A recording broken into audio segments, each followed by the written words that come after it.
10 июльских дней уфимские спелеологи, активисты клуба имени Валерия Нассонова, провели в экологическом спелеолагере по очистке Киндерлинской пещеры. 43 волонтера метр за метром чистили залы и коридоры Киндерлинской, занимались разметкой туристических троп и маршрутов. А главное, в результате работы 7-го экологического лагеря Киндерлинская пещера стала на 3 километра длиннее, и теперь ее по праву можно назвать самой протяженной пещерой Южного Урала – 12 113 метров. Прошли по ходам и, прокладывая, оборудуя, так сказать, маршрут для топосъемочной группы, которые шли с приборами, то есть где-то надо веревочку повесить, где-то надо показать, где идти. Они залезли в такие места, которые, собственно, до этого еще не были известны. И вот в результате этой работы в этом лагере на карте пещеры появилось 3 километра вообще неизвестных новых ходов. Уже сейчас можем сказать, что длина пещеры больше 12 километров. То есть по первоначальным данным наша пещера Киндерлинская вышла на первое место по длине на Южном Урале. До этого была Дивья, 12 километров. Беда Киндерлинской в ее доступности для любой категории туристов. Залы пещеры очень удобны для посещения. С другой стороны, рядом с пещерой нет населенных пунктов и оборудованных туристических стоянок, поэтому многие туристы для базовых лагерей используют подземные залы пещеры. За многие годы она очень загрязнилась, почернели стены, распространилась плесень, в воде и в почве обилие кишечной палочки. Плесень сейчас стала основным бичом Киндерлинской пещеры. Когда-то в 2010 году по своей инициативе, по просьбе микробиологов, наш башкирский ученый, доктор биологических наук, молодой доктор, недавно защитил диссертацию, Шамиль Раисович Абдуллин, пошел туда, в эту пещеру, и по их просьбе взял пробы воды, пробы грунта. Для себя он там брал другие пробы для микробиологов, просто из интереса, из праздного, просто такой интерес был, взял. И когда через полгода эти пробы проросли, выяснилось, что какие-то, будем так говорить, вредные бактерии, вредные микробы, вредные плесневые грибки, оказывается, там присутствуют в достаточно большом количестве. Превышение, например, кишечной палочки в некоторых местах в почве доходило до 400 выше предельно допустимой нормы. Учитывая все эти факторы, правительство республики и Министерство природопользования и экологии объявили Киндерлинскую пещеру памятником природы и ограничили в нее доступ туристов. С 2011 года уфимские спелеологи, ученые микробиологи и экологи занялись изучением факторов, влияющих на сохранность пещеры, стали проводить регулярную очистку. Стали проводить ежегодные массовые лагеря, в которые приглашали всех для того, чтобы чистить эти загрязненные ходы. В пещере много частей. Есть первая часть, вторая часть, третья, четвертая, пятая и так далее. Да? По времени открытия названы эти большие отделы пещер. И вот первая и вторая части – это просто была квинтэссенция загрязнения какая-то. Там, когда чистили пещеру в 2011 году, продвигались там просто буквально метрами, потому что каждый квадратный метр был настолько загрязнен. Это была очень педантичная, очень тяжелая, я бы сказала, и очень серьезная такая физическая работа по очистке пещеры. Сегодня состояние Киндерлинской можно назвать удовлетворительным, хотя каждый год спелеологи-волонтеры выносят из нее горы мешков с мусором. Возможно, ситуация коренным образом изменится после создания природного парка Зелим, в который войдет и система пещер с Киндерлинской.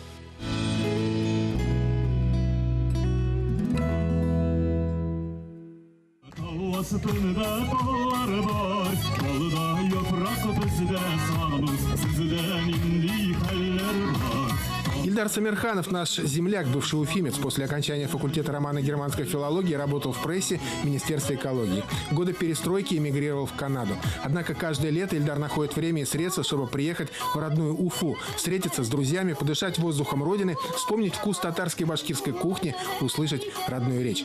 Хотя, по словам Ильдара, все это есть и в далекой Канаде, благодаря стараниям многочисленной татаро-башкирской диаспоры. Ежегодно в середине лета канадские татары и башкиры проводят свой национальный праздник Сабантуй.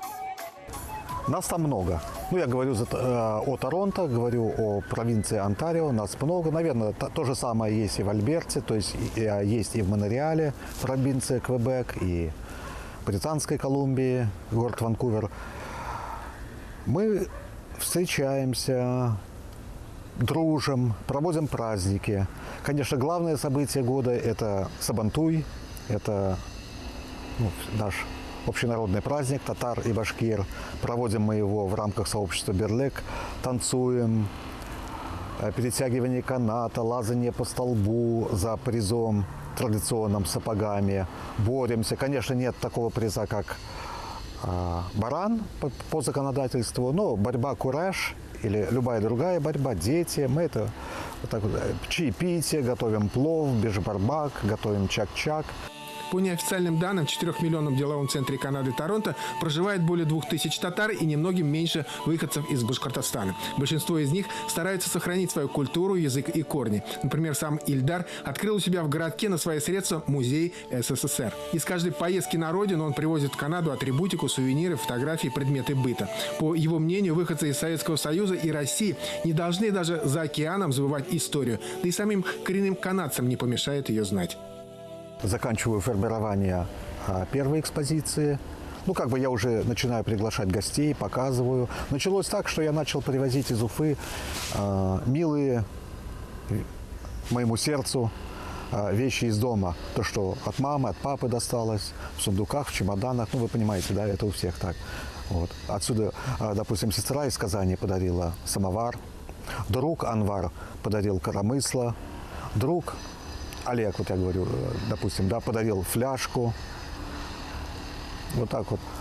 Друг Рустам подарил мед в берестяной, бурзянский мед в берестяной упаковке. Она стоит вот и занимает достойное место в моей экспозиции. То есть у меня как бы две части. СССР и немножко второй зал, да, в будущем это будет. Это башкирская предмет, артефакты башкирской культуры.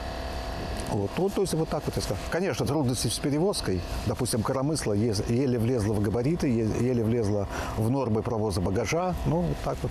Это интересно. Канадцы это смотрят. Допустим, дети соседей приходят. Иногда я выставляю самовар и пою их чаем около дома. Они удивляются, что такое самовар, что такое коромысло.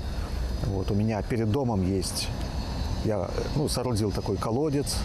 И оттуда даже можно воду черпать.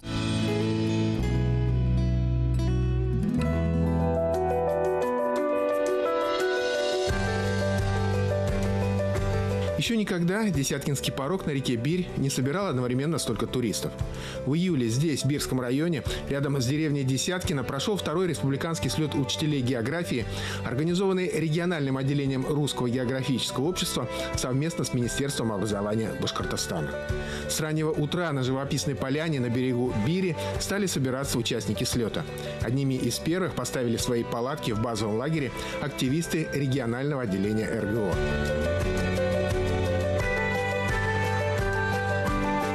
Более 30 команд приехало на слет в Бирский район со всех уголков Башкортостана. Учителя географии, экологи, биологи, политики и общественные деятели собрались, чтобы обсудить в год экологии проблемы особо охраняемых территорий, экологического образования и воспитания, природоохранной деятельности. Я выражаю огромную благодарность Русскому географическому обществу и лично Камилю Фарахшиновичу.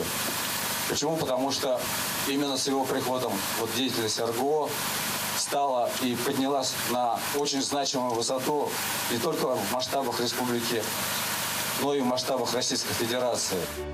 Министр природопользования и экологии, открывая слет, особо подчеркнул, что региональное отделение РГО сегодня в числе ведущих общественных организаций Башкирии, к которому прислушиваются, который решает много насущных проблем в природоохранной сфере, с которым его деятельность как министра стала более интересной и насыщенной. Председатель башкирского отделения РГО Камиль Зиганшин в своем выступлении перед участниками слета обозначил важнейшее место географии в числе преподаваемых предметов.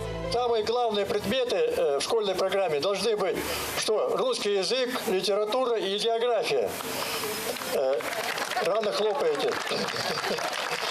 А если подойти к этому вопросу совершенно беспристрастно, отбросив штампы, которые сложились за многие десятилетия, на самом деле главный предмет в школе должен быть география.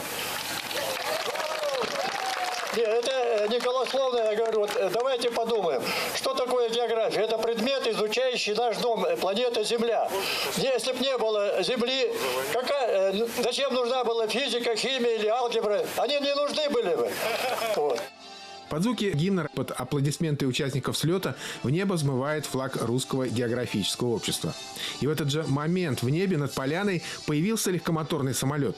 Авиашоу устроено для участников слета действительным членом РГО, пилотом, инструктором, путешественником и бардом Александром Лынником стало настоящим сюрпризом.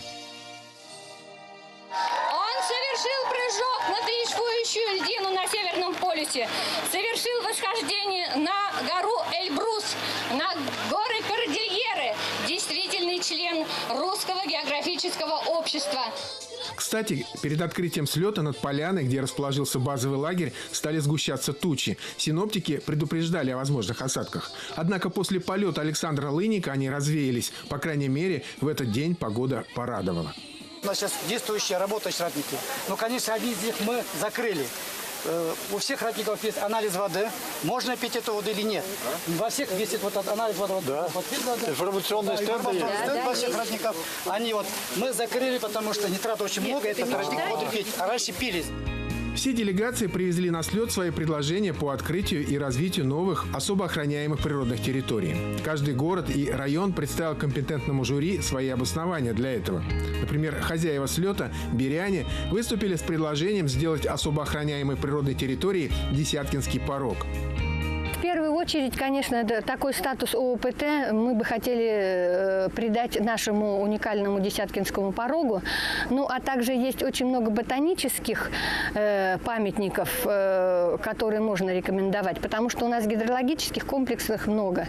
Площади таких природных объектов в нашей республике огромны, однако этот потенциал до конца не используется. Как считает министр природопользования и экологии, в этом направлении предстоит работать и работать. На самом деле, конечно, республика богата на такие объекты. Более 1 миллиона гектаров составляет система особо охраняемых природных территорий, но потенциал реализован не до конца. И фактически, конечно, инициативы по созданию таких парков нами поддерживаются. В этом году год охраны окружающей среды, год экологии и год особо охраняемых природных территорий. Мы видим создание новых парков по инициативе Русского географического общества и башкирского отделения «Зелим», защиту Аскынской пещеры. В целом стоит задача, конечно, и в российском масштабе увеличить такие площади. С одной стороны, это не самоцель, а именно цель доступности и развития таких особо охраняемых территорий является задачей, поскольку они должны быть доступны людям, они должны реализовывать потенциал туристического направления, туристический потенциал Республики Башкортостан. И в этом смысле наши природные объекты, они весьма значимы. В этом году не зря Аслыкуль и Кандрыкуль попали в российские списки самых посещаемых объектов в данной сфере. И это еще только начало развития этой системы. Также командой учителей представили жюри информационные стенды по экологическим проблемам муниципальных образований. Судя по ним, главными являются свалки и влияние промышленных объектов на окружающую среду. Среди важнейших вопросов, требующих незамедлительного решения, делегаты слета называли принятие закона об экологическом образовании и культуре. Те наработки, которые эти учителя сегодня мне предлагают, я думаю, конечно же, их взять в работу и плодотворно с ними конструктивно поработать. Потому что сразу понимаешь, чем эти люди живут, дышат, чем и неравнодушны к той деятельности, в которой они достаточно успешно работают. И, конечно, их предложения, они опять-таки, как лакмусовая бумажка, отражают нашу сегодняшнюю действительность. Это, опять-таки, проблемы твердых коммунальных отходов, это проблемы нашей образовательной системы, где очень мало все равно, к сожалению, времени оплачиваемых часов выделяется предметам экологии, географии, биологии. Вот они были сегодня высказаны этой воспитательному процессу. К сожалению, она сегодня большей части, хоть мы можем и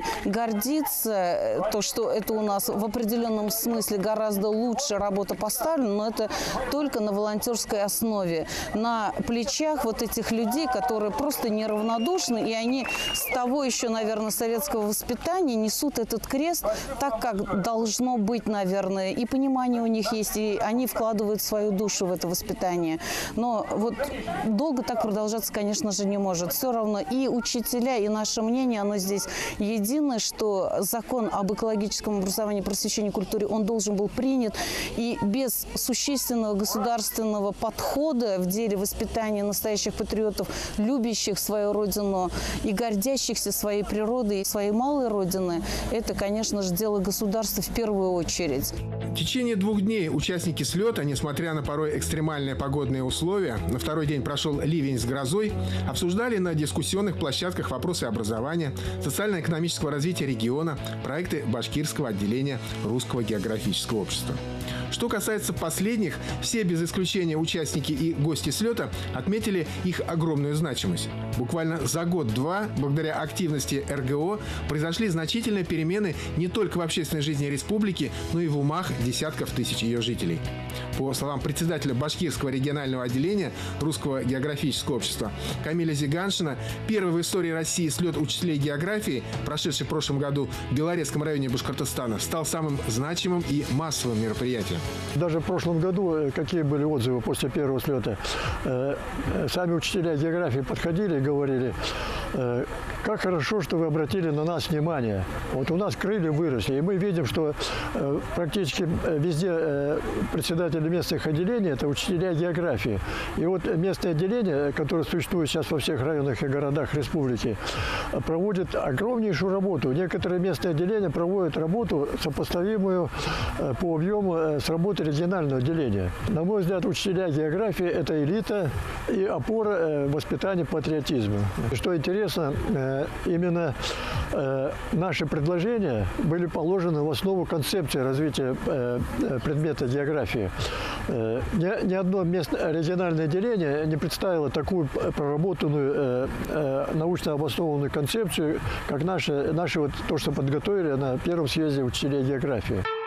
Башкирское региональное отделение РГО ознакомило участников слета со своими новыми социальными проектами. Сегодня я рассказала учителям географии о 2 вещах. Первое – это как мы должны успешно организовать и провести всероссийский географический диктант, потому что эта акция теперь объявлена ежегодной, будем проводить каждый год, и это здорово.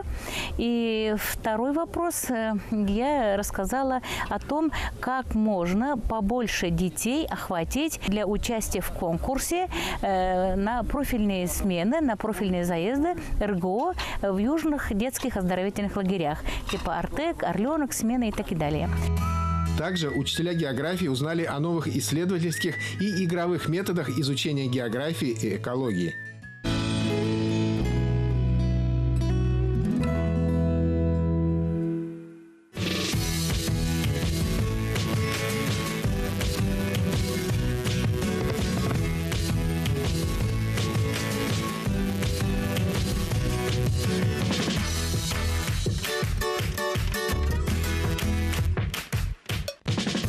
Приняли участие учителя и в различных мастер-классах. Например, желающие вместе с опытным инструктором могли пройти через Десяткинский порог на байдарке. Такое желание изъявили Полина Полежанкина, известный в Уфе и республике орнитолог, действительный член Русского географического общества, и председатель Демского местного отделения РГО Наталья Левушкина. По словам девушек, впечатление от прохождения порога запомнится надолго. Бирские школьники продемонстрировали участникам слета свои навыки и умения преодолевать водные препятствия по натянутым канатам. У нас есть секция спортивного туризма, ориентирование. Я занимаюсь спортивным туризмом, то есть я сам представляю турцентр, еще я являюсь тренером по спортивному туризму. Ребята к нам ходят со всего города, из разных школ, кто-то учится уже в колледже, кто-то учится в университете, то есть разные возрастные группы у нас. Мы принимаем участие в городских, республиканских соревнованиях, представляем нашу республику на Приволжском федеральном округе и на чемпионатах России. Также в программе слета была организована экскурсионная программа по 4 маршрутам. Участники слета побывали в дендропарке Берендей, совершили обзорную экскурсию по купеческому Бирску, прошли по экологической тропе на территории Бирского заказника и посетили хутор Медовый. Мы включили вот этот хутор Медовый в план наших экскурсий, и сейчас к нам приезжают на полевую практику студенты Башкирского государственного педуниверситета имени Акмуллы, ну, конечно, 1 раз в год. Приезжает часть туристов из Уфы, кто нас знает по сайту. И мы проводим здесь мастер-классы по приготовлению иван-чая, по прополису. И просто людям нравится здесь отдыхать, потому что здесь абсолютная тишина. Здесь можно половить рыбу, здесь можно откачать мед своими руками. Компетентная комиссия оценила во время слета разработки участников и по результатам работы первое место по полноте, значимости, наглядности и новизне проекта присудила команде из Учелинского района. На втором месте Илишевский район. Третье место разделили учителя из Краедельского и Абзелиловского районов республики. Наш Учелинский район уникальный, и хотелось бы, чтобы вся территория Учелинского района была особо охраняемой территорией, потому что, ну, это мечта, конечно, только потому что у нас очень много полезных ископаемых, а мы представили, чтобы хотели бы увидеть в будущем, как особо охраняемые природные территории, гора Ауштау, там у нас есть источник Аулия, можно сказать, уже это место паломничества не только на уровне России, а близлежащих зарубежных стран, включая даже Саудовскую Аравию. И еще другая территория – это археологические раскопки у нас с 2004 года велись на поляне Бахшай. И хотели бы увидеть, как археологический памятник, вот эту вот территорию Бахшай. Мы заняли третье место в оформлении стоянки. Вот, оформили мы 6 стендов по особо охраняемым природным территориям. Вот Ультук-Карагас, Старобурангуйловская лиственница, Ектыкуль, озеро Мулдакуль. Спасибо огромное берчанам за гостеприимство и за высокую организацию республиканского слета географов. Не обошлось на слете и без торжественных моментов. 3 его участникам были вручены удостоверения действительных членов Русского географического общества, в том числе и известному в республике и за ее пределами барду Рамилю Бадамшину. Но вообще, если честно, меня, скажем так, вдохновил, не то чтобы вдохновил, а как-то вот произвел впечатление на меня Камиль Зиганшин. Я его когда увидел первый раз, он очень похож на моего отца чем-то. И вот первый раз мы с ним увиделись в Уфе на мероприятии. И что-то я решил, что раз такие люди, в общем-то, руководят нашим отделением башкирским, я думаю, что и, в общем-то, в этом обществе наверняка есть какая-то вот своя цель, внутреннее содержание. Это не просто общество создано для того, чтобы как бы существовать для галочки, а действительно для каких-то серьезных открытий, для серьезной работы и результатов. И, в общем-то, ну, совершенно как-то вот так вот легко, непринужденно, без каких-то особых задач я просто решил стать тоже членом этой большой семьи. Завершился слет фестивалем авторской песни «Зеленый край. Башкортостан». Учителя состязались в 3 номинациях – авторской песни о родном крае, популярной песне и этнической песне.